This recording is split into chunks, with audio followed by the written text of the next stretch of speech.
नमस्कार, मी पूजा कारेकर पोटपूजामध्ये आपल्या सगळ्यांचं स्वागत करते। आता रामनवमी, अक्षय तृतीया, हनुमान जयंती असे सगळे लाईनीत सण येत आहेत। तर आपण काय गोड पदार्थ करायचा असा आपल्याला प्रश्न पडतो। तर आज मी तुम्हाला केशरी भात कसा करायचा ते दाखवणार आहे। चला तर मग बघूया। सर्वप्रथम आपण हे पाऊण पेला तांदूळ घेतलेले आहेत, छोटा पेला आहे, ते धुवून घेऊया। आता हे तांदूळ आपले धुवून झालेले आहेत। आता थोडा वेळ आपण निथळत ठेवूया। आता तांदळाचं पाणी निथळलेलं आहे। आता पुढे काय करायचं ते पाहूया।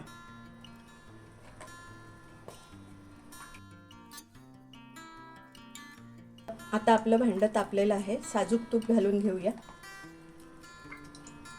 लवंगा,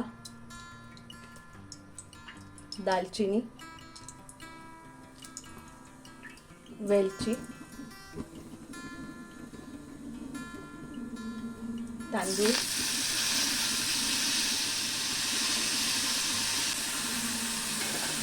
तांदूळ परतून घेऊया तुपामध्ये।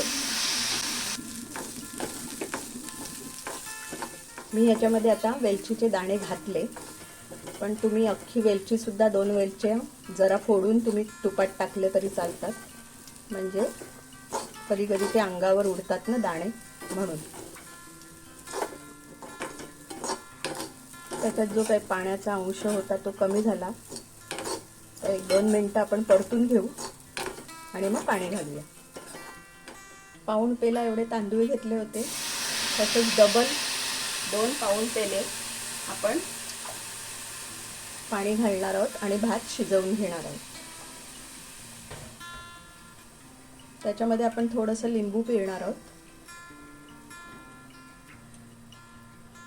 जेणेकरून भात तकतकीत दिसेल।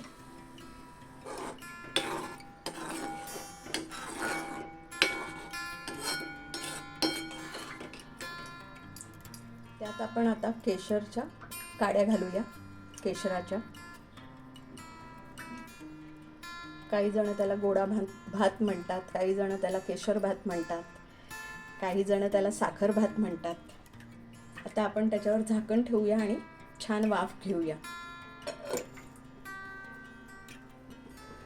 आता आपण वाफ आले का बघूया।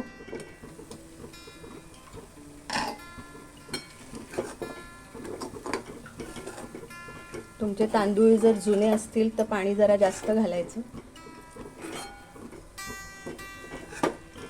नवीन तांदूळ असतील तर पाणी कमी घालायचं। तर एक छान वाफ घेऊया।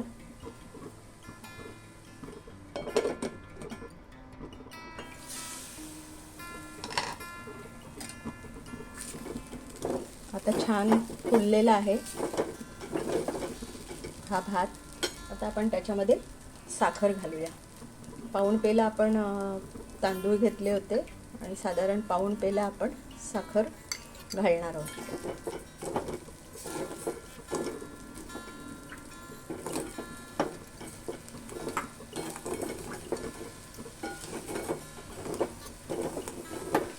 साखर घातल्यावर परत त्याला पाणी सुटतं, साखरेचा पाक व्हायला सुरुवात होते। त्यामुळे आपण जरा छान मिक्स करून घेऊया आणि झाकण घालून ठेवूया।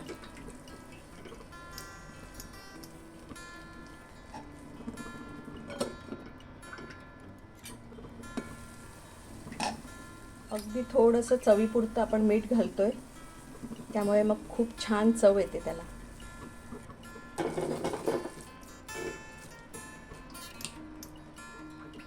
आता आपण गॅस बंद करूया।